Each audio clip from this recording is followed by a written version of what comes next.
Welcome back to our channel SSC study life में, जिसमें आज हम रासायनिक की 12वीं क्लास को कवर करने वाले हैं। आइए स्टार्ट करते हैं। यहाँ पर देखिए पीएच मान की खोज किसने की थी? तो इसकी खोज सोरेनसन द्वारा हुई थी और इन्होंने इसका विकास किया था। इसकी फुल फॉर्म क्या है? पोटेंशियल ऑफ हाइड्रोजन इसकी फुल फॉर्म है और इसका अर्थ होता है पोटेंस। यह एक जर्मनी शब्द है और इसका अर्थ है शक्ति। अब यहाँ पर देखिए कोई भी जो हमारा तत्व है वो कब क्षारीय और कब अम्लीय रहता है। तो यहाँ पर देखिए जो 0 से 7 तक रहेगा तो वह अम्लीय होता है और 7 से 14 तक क्षारीय होता है और 7 पर हमारा तत्व उदासीन होता है। ठीक है। अम्ल एक लैटिन भाषा शब्द है जिसको एसिड भी कहा जाता है और इसका स्वाद खट्टा होता है। अब यहाँ पर देखिए अम्ल अम्ल दो प्रकार के होते हैं, प्रबल अम्ल और दुर्बल अम्ल। प्रबल अम्ल कब बनता है? जब जिसका पीएच मान 0 के आसपास हो।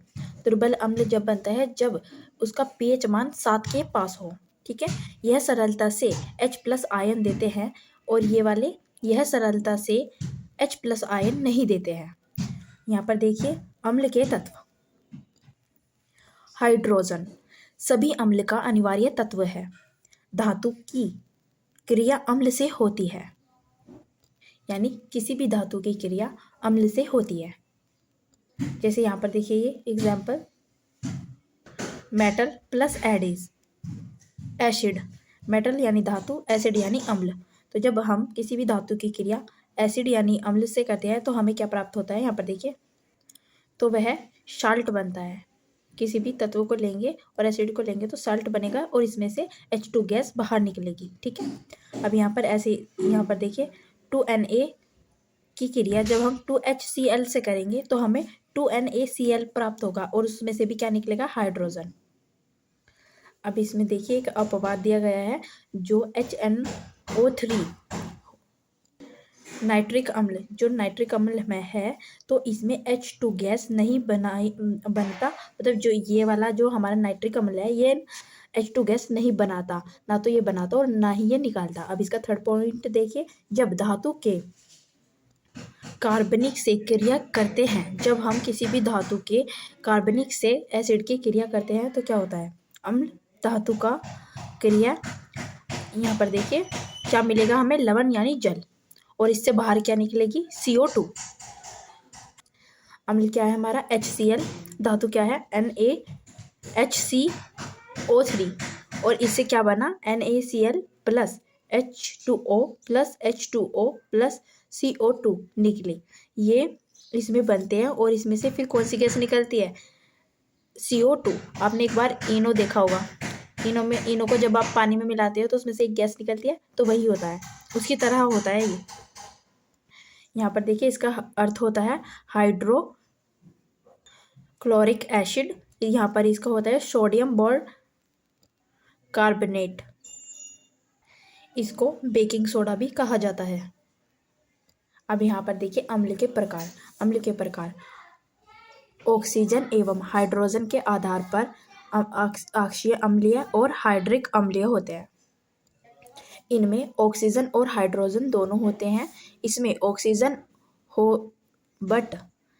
ऑक्सीजन हो या ना हो, बट जो हमारा हाइड्रोजन हो या ना हो बट ऑक्सीजन नहीं होता।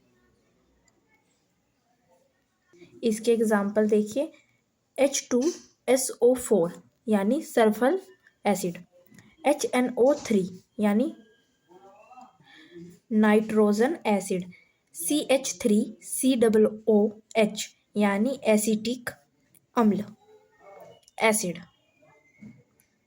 इसके एग्जाम्पल देखिए, HCl और HCl हाइड्रोक्लोरिक एसिड और हाइड्रोजन केमेट।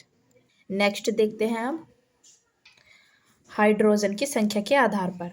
यहाँ पर देखिए पहला मोनोप्रोटिक अम्ल, जिसमें एक ही हाइड्रोजन होता है। एग्जाम्पल देखिए HCl HNO3। डाइप्रोटिक अम्ल, जिसमें 2 हाइड्रोजन होते हैं। Example H2SO4 H2CO3। देखो H के नीचे 2 आ रहा है ना, तो 2 हाइड्रोजन। यहाँ पर देखिए तीसरा टाइपोटिका अम्ल में तीन तीन हाइड्रोजन होते हैं, जैसे H3PO4, इसमें इसका अर्थ है फास्फोरस एसिड। यहाँ पर देखिए पॉलीप्रोटिक अम्ल, इसमें भी 3 से अधिक हाइड्रोजन पाए जाते हैं, CH3COOH। अब हम थर्ड देखेंगे। पहले हमने देखा था ऑक्सीजन एवं हाइड्रोजन के आधार पर, फिर हमने हाइड्रोजन की संख्या के आधार पर देखा। अब हम स्रोत के आधार पर देखेंगे। तो कार्बनिक अम्ल और अकार्बनिक अम्ल, इसमें कार्बन होगा, इसमें बेंच एसिड बनाए जाते हैं। यहाँ पर देखिए ये प्लांट जंतु, यानी जो हमारे जीव होते हैं, प्लांट जंतु, उनमें प्राप्त होता है। इसके एग्जाम्पल देख लीजिए। फॉर्मिकाइड, यहाँ पर देखिए HCOOH इसका एग्जाम्पल है यहाँ पर, और इसके साथ होता है एसिटिक अम्ल, जिसका फॉर्मूला CH3COOH होता है। अब इसके एग्जाम्पल देखिए H2SO4 और HNO3। अब हमारी क्लास 12 कंप्लीट हो गई है, और अब इसके बाद हम नेक्स्ट यानी हमारी क्लास 13 को देखेंगे, और वो हम नेक्स्ट वीडियो में करेंगे। Thank you so much. अगर आपको मेरा बनाया वीडियो अच्छा लगता है तो like, comment and subscribe. Thank you. Vande Mataram.